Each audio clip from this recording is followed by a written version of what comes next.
ایک اندھا بھکاری تھا جو اپنی آنکھیں چھپائے رکھتا تھا۔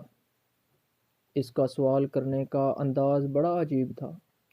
وہ لوگوں سے کہتا تھا جو مجھے کچھ دے گا اس کو ایک عجیب بات سناؤں گا، اور جو زید دے گا اس کو ایک عجیب چیز بھی دکھاؤں گا۔ ابو اسحاق ابراہیم رحمۃ اللہ علیہ فرماتے ہیں، کسی نے اس کو کچھ دیا تو میں اس کے پاس کھڑا ہو گیا۔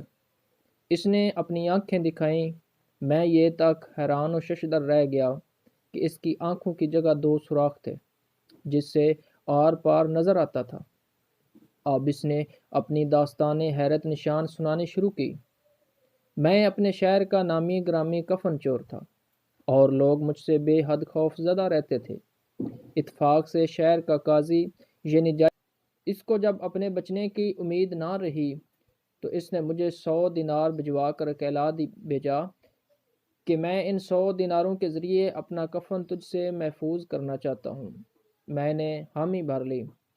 اتفاقاً وہ تندرست ہو گیا، مگر کچھ عرصے بعد پھر بیمار ہو کر مر گیا۔ میں نے سوچا کہ وہ عطیہ تو پہلے مرض کا تھا، لہٰذا میں نے اس کی قبر کھود ڈالی۔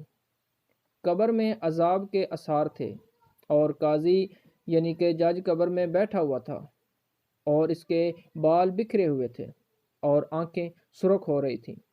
اچانک میں نے اپنے گھٹنوں میں درد محسوس کیا، اور اچانک کسی نے میری آنکھوں میں انگلیاں گھونپ کر مجھے اندھا کر دیا اور کہا، اے دشمن خدا، اللہ تعالیٰ کے بھیدوں پر کیوں مطلع ہوتا ہے؟